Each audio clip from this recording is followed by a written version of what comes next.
Oi pessoal, tudo bem? Hoje a gente vai estar dando continuidade ao nosso vídeo da parte de pneumática, né? Hoje a gente vai estar analisando um circuito pneumático do tipo contínuo.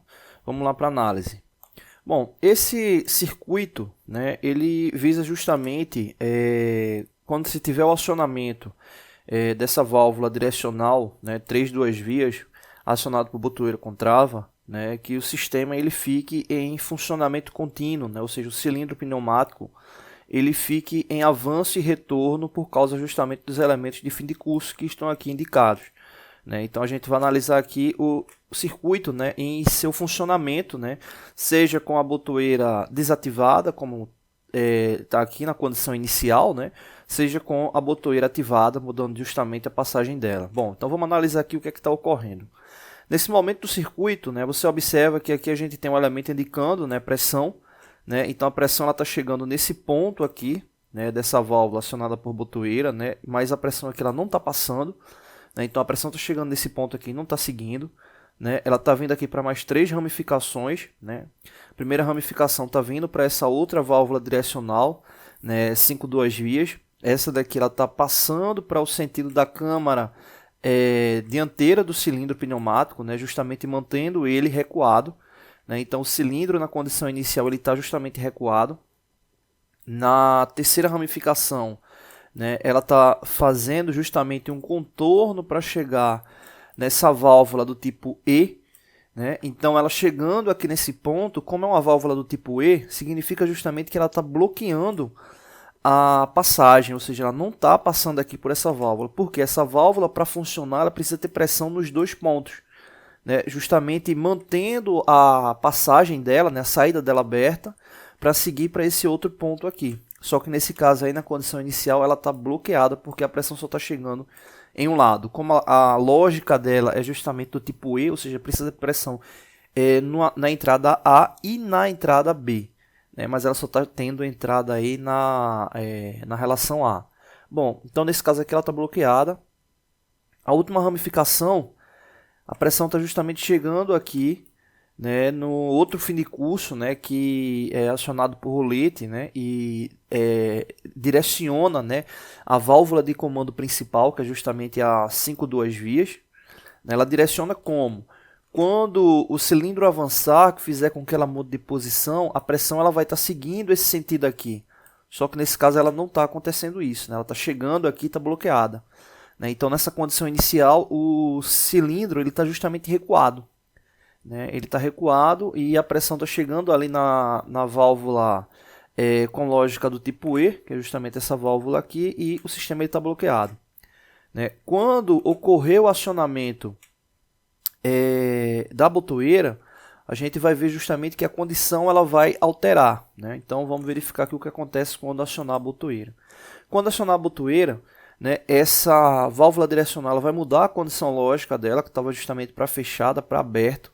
Né, ou seja, essa ramificação aqui que vai estar acionando, né, então a pressão ela vai estar seguindo justamente para esse ponto aqui e vai estar chegando aqui pressão na outra entrada da válvula com lógica do tipo E. Né. Vocês se lembram que a gente falou agora há pouco que a pressão ela estava chegando aqui. Então nesse caso, quando a gente acionar essa botoeira, né, o primeiro ponto que ela justamente está tendo contato, né, por causa da válvula direcional que está sendo pilotada pela essa botoeira com trava, né, o primeiro contato vai ser justamente aqui na válvula do tipo E. Né? Ou seja, as outras ramificações não têm até então dependência dessa mudança aqui. Né? Então a única que tem quando acionada é justamente a válvula do tipo E. Ou seja, quando ela for acionada, né, essa válvula aqui acionada com a botoeira, né, vai mandar pressão para a válvula E, né, para a segunda entrada dela que estava bloqueada, fazendo com que ela mude a condição de bloqueio, né, ela estava bloqueada, a válvula E, para aberta, né, porque já estava chegando pressão do outro lado. Então, nesse caso aqui, a válvula do tipo E ela vai liberar a passagem. E aí é quando começa a mudança do cilindro. Né? Ou seja, essa válvula principal aqui, 5 vias, ela vai mudar a posição dela. Né? Então, justamente quando ela mudar a posição dela, ela que estava mandando pressão para a câmara dianteira do cilindro, vai agora mandar pressão para a câmara traseira do cilindro. Então, o cilindro ele vai avançar. né? Então, quando ele avançar, né, e acionar a outra válvula pilotada pelo rolete, né, pelo fim de curso, ele vai fazer com que a pressão que não estava chegando na válvula direcional 5 vias altere, fazendo justamente com que ela volte.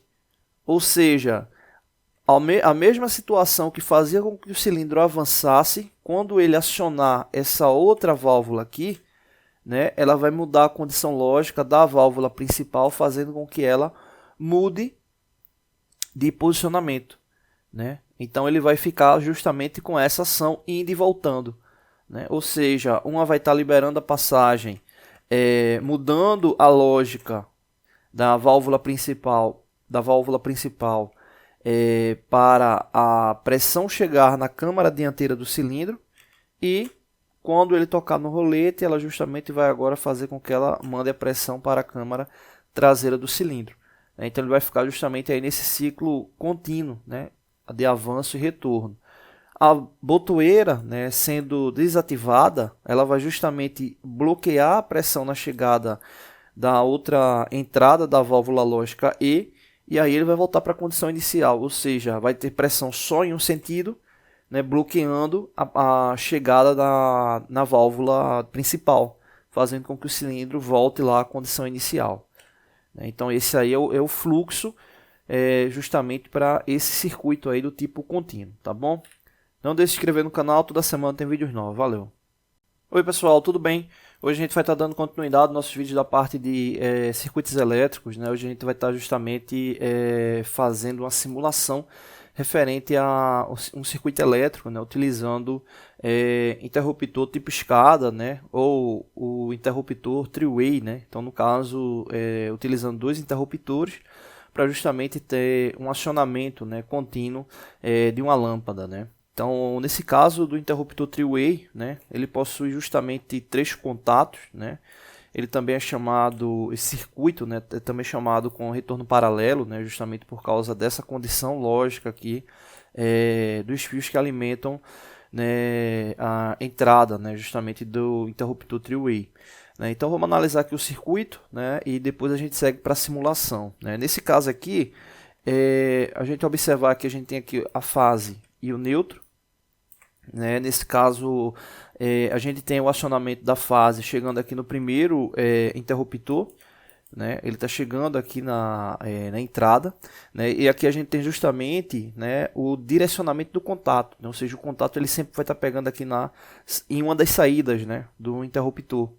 Né? Então, nesse caso aqui, observando o circuito aqui do jeito como ele está, né, o contato que está pegando ali justamente na fase, ele vai estar mandando a corrente aqui para esse caminho, né? Então a corrente ela vai estar justamente aqui chegando nesse ponto aqui, né? Ela está justamente indo aqui para saída, né, do segundo interruptor, né? E justamente dando essa lógica aí do retorno paralelo, né? Então ele está chegando aqui nesse ponto aqui e não está seguindo mais. A lâmpada, né, no caso, está aqui contato no negativo, né, no neutro aqui, e ela está chegando aqui nesse ponto, né, a alimentação dela, e para o outro lado, né, que é justamente aqui chegada da fase para poder acionar ela, né. E aí nesse caso aqui, né, na condição que ela está agora, ela está justamente desativada, né, ou seja, ela está desativada.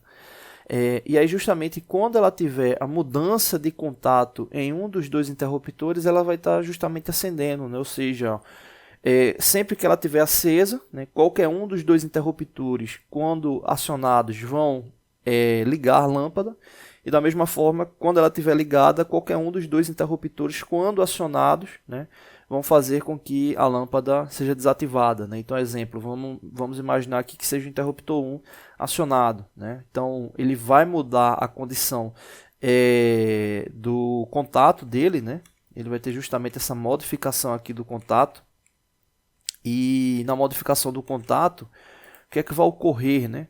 A gente vai ter a fase chegando, né, aqui na entrada do interruptor, só que agora ele vai estar seguindo esse caminho aqui.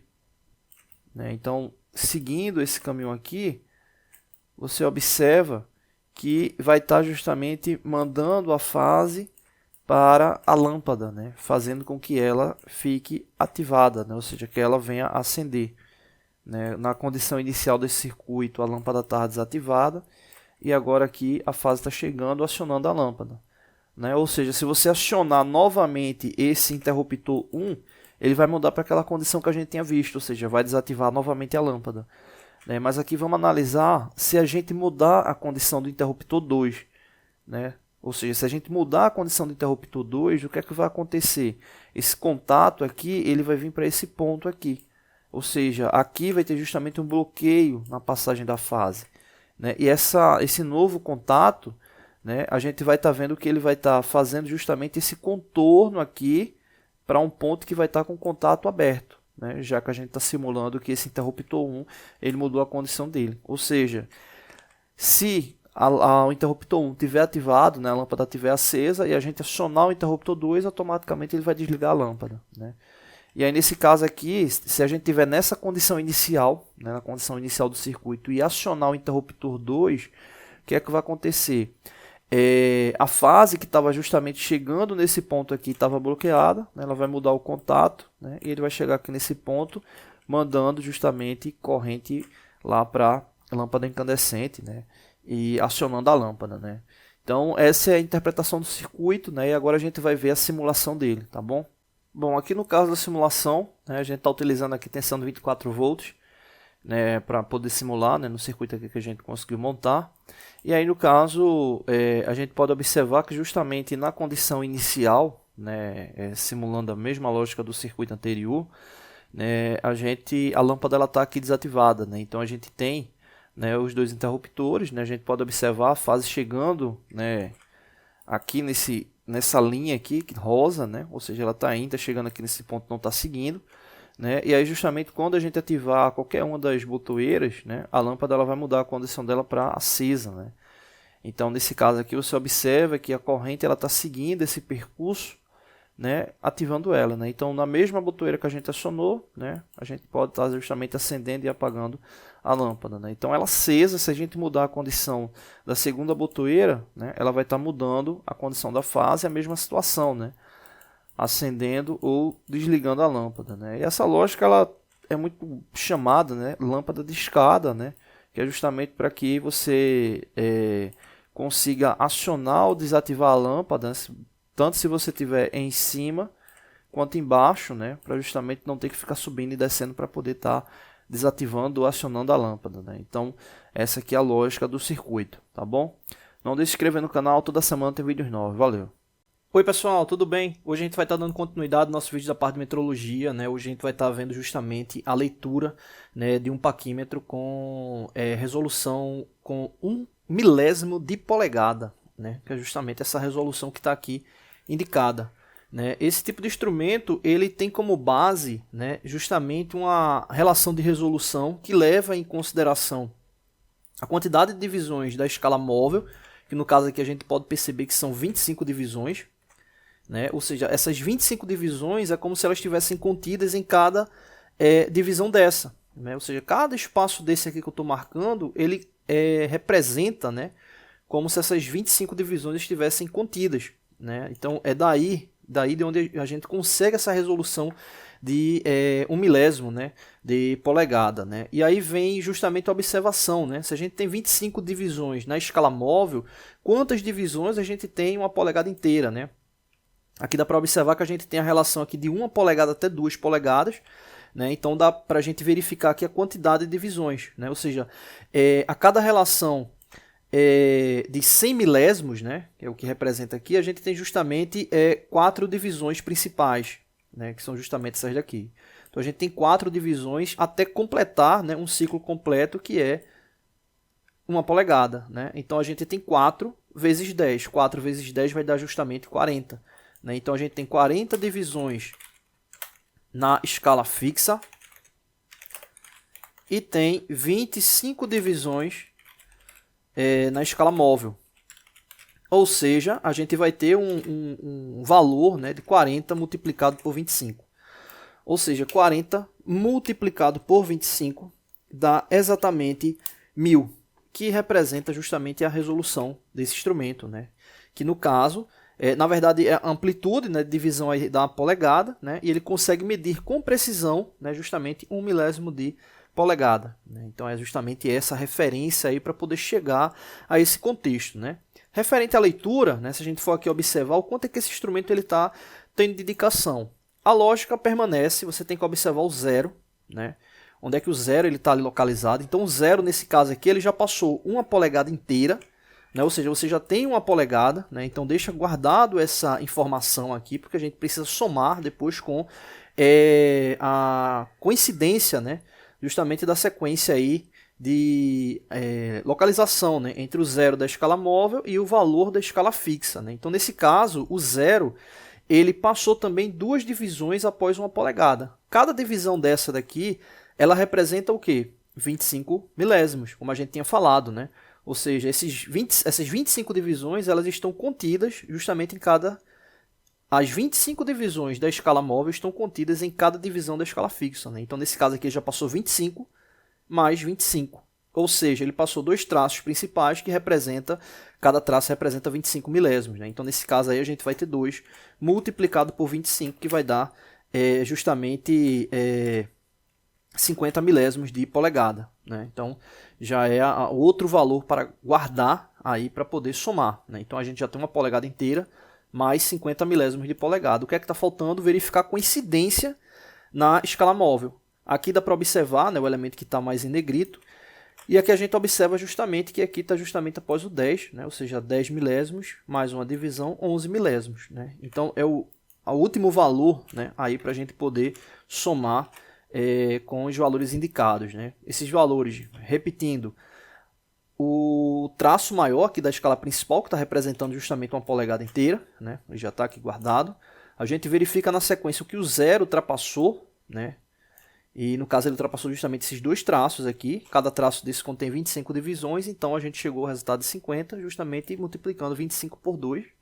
E agora verificar a coincidência principal na escala móvel, que deu 0,11, né? Então a gente agora precisa somar, né, esses valores. Então 1 polegada inteira a gente já tem, né? E nesse caso aí a gente tem 0,50 mais 0,11, que vai dar exatamente 0,61.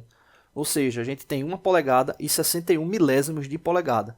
É justamente a leitura desse instrumento aqui, tá bom? Não deixe de se inscrever no canal, toda semana tem vídeos novos. Valeu!